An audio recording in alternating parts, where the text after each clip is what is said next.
Okay, अब हम एक एक्स्ट्रा क्वेश्चन डाउट का डिस्कस कर रहे हैं। देखो, हमें इस क्वेश्चन में गिवन है कि ए बी सी डी जो है वो एक रोम्बस है और हमें प्रूव करना है कि ए सी डायगनल जो है वो इस एंगल ए को बाइसेक्ट कर रहा है और एंगल सी को भी बाइसेक्ट कर रहा है। दैट मीन्स कि एंगल 1 जो है एंगल 2 के बराबर है, एंगल 3 जो एंगल 4 के बराबर है। ये हमें प्रूव करना है और साथ के साथ हमें ये भी प्रूव करना है कि बी डी डायगनल जो है वो एंगल बी को और एंगल डी को कर रहा है। तो पहले मैं यहाँ पे सिर्फ एंगल्स ए सी को ज्वाइन कर रही हूँ, फिर मैं बी डी को भी कर दूँगी। पहले इसीलिए क्योंकि मैं यहाँ पे कॉन्ग्रुएंट करने वाली हूँ ए डी सी ट्राइंगल और ए बी सी ट्राइंगल को, तो कन्फ्यूजन ना हो इसीलिए पहले मैंने सिर्फ ए सी को ही ज्वाइन कर रखा है। जब ये प्रूव हो जाएगी पहली स्टेटमेंट, तो जब बी डी को प्रूव करना होगा तब हम बी डी को ज्वाइन कर लेंगे, ठीक है। तो अब इसे प्रूव करने के लिए हम डायरेक्ट कॉन्ग्रुएंट कर रहे हैं ए डी सी ट्राइंगल और ए बी सी ट्राइंगल को। तो बहुत ध्यान से, तो in triangle A D C, तो मैं एक ट्राइंगल ले रही हूँ ए डी सी ट्राइंगल और एक ट्राइंगल ले रही हूँ कौन सा, ए बी सी ट्राइंगल। तो बहुत ध्यान से, ए डी सी ट्राइंगल और ए बी सी ट्राइंगल में मैं ये कह सकती हूँ कि ए डी जो होगा वो मेरे ए बी के बराबर होगा, ए डी जो होगा वो मेरे ए बी के बराबर होगा, क्योंकि यहाँ पे मुझे ए बी सी डी क्या दे रखा है, रोम्बस दे रखा है, राइट। ऐसे ही मैं कह सकती हूँ सी डी जो होगा वो बी सी के बराबर होगा, क्योंकि side of a rhombus A B C D एक रोम्बस है इसी वजह से। और ए सी क्या हो जाएगा, कॉमन, क्योंकि वो इस वाले ट्राइंगल में भी आ रहा है और इस वाले ट्राइंगल में भी आ रहा है। तो side side side side side side से ये दोनों ट्राइंगल्स क्या हो जाएंगे, कॉन्ग्रुएंट। और अगर ये दोनों ट्राइंगल्स कॉन्ग्रुएंट हैं तो मैं सी पी सी टी से एंगल 1 को एंगल 2 के बराबर कर सकती हूँ और एंगल 3 को एंगल 4 के बराबर कर सकती हूँ, राइट।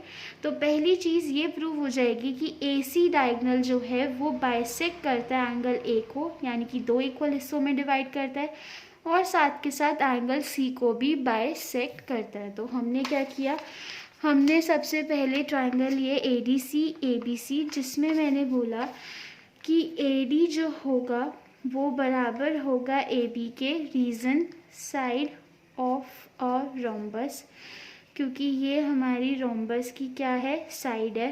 फिर हमने क्या बोला यहाँ पे, सी डी जो होगा वो बी सी के बराबर होगा, सी डी जो होगा वो बी सी के बराबर होगा, same reason side of a rhombus. फिर हमने क्या बोला कि ए सी कॉमन होगा, क्योंकि वो इस वाले ट्राइंगल में भी आता है और इस वाले ट्राइंगल में भी आता है, तो ये कॉमन हो गया। तो इस वजह से हम ये कह सकते हैं कि ए डी सी ट्राइंगल जो होगा वो कॉन्ग्रुएंट हो जाएगा ए बी सी ट्राइंगल के, कौन से रूल से, by S S S rule से। और अगर ये दोनों ट्राइंगल कॉन्ग्रुएंट है तो सी पी सी टी से एंगल 1 जो होगा एंगल 2 के बराबर हो जाएगा एंड एंगल 3 जो होगा एंगल 4 के बराबर हो जाएगा। दोनों का रीज़न सेम है, by C P C T. तो अगर ये बराबर है तो देयरफॉर मैं ये कह सकती हूँ कि ए सी जो है वो बाइसेक्ट कर रहा है किसे, एंगल ए को भी as well as angle B को भी। ये बात समझ में आ रही है आपको। अब यहाँ पे मुझे दूसरी चीज़ क्या प्रूफ करनी है कि बी डी जो है वो बाइसेक्ट कर रहा है एंगल बी को और डी को। तो यहाँ पे मैं बी डी ज्वाइन कर देती हूँ। तो अब बी डी बाइसेक्ट कर रहा है इस वाले को, यानी कि इसका नेम दे देते हैं एंगल 5 और एंगल 6, इसका नेम दे देते हैं एंगल 7 और एंगल 8। तो बहुत ध्यान से, अब हम यहाँ पे कौन सा ट्राइंगल लेंगे, ए डी बी ट्राइंगल लेंगे, और कौन सा ट्राइंगल लेंगे हम, सी डी बी ट्राइंगल लेंगे। तो हम यहाँ पे कौन सा ट्राइंगल ले रहे हैं, ए डी बी ट्राइंगल ले रहे हैं, और यहाँ पे सी डी बी ट्राइंगल ले रहे हैं। इन दोनों ट्राइंगल्स को कॉन्ग्रुएंट करना चाहते हैं।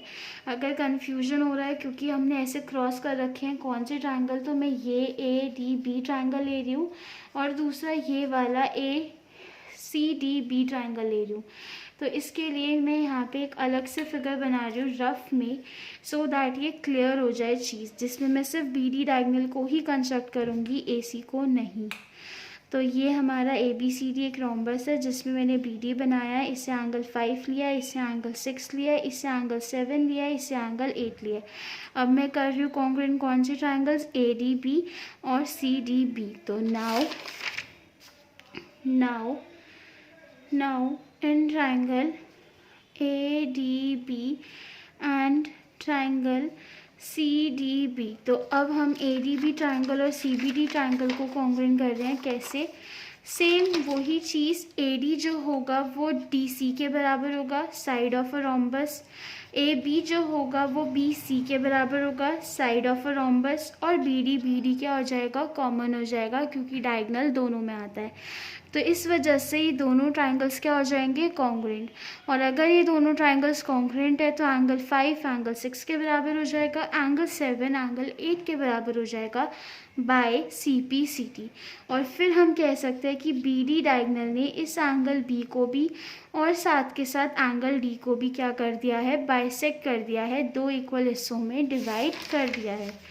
तो अब हम यहाँ पे क्या कह सकते हैं? हमने कहा सबसे पहले AD जो है वो मेरे DC के बराबर है, AD जो है वो मेरे DC के बराबर है। कैसे? साइड ऑफ अ रोम्बस, क्योंकि वो एक रोम्बस की साइड है दोनों, इसी वजह से इक्वल है।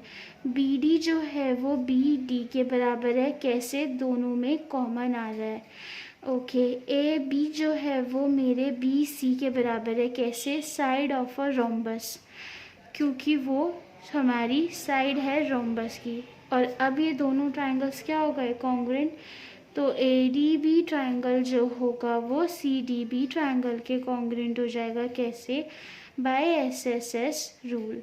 और अगर ये दोनों ट्राइंगल्स कॉन्ग्रुएंट है तो हम ये कह सकते हैं कि एंगल 5 जो होगा वो एंगल 6 के बराबर होगा, एंड एंगल 7 जो होगा वो एंगल 8 के बराबर होगा। दोनों का रीज़न क्या हो गया? By CPCT। और अब हम यहाँ पे ये कह सकते हैं कि BD डायगोनल जो है वो बाइसेक्ट करता है किसे? एंगल B को भी, एज वेल एज साथ के साथ एंगल D को भी। तो हमें यही चीज़ प्रूफ करनी थी, तो हेंस प्रूव्ड। आई होप आपको समझ में आया हो।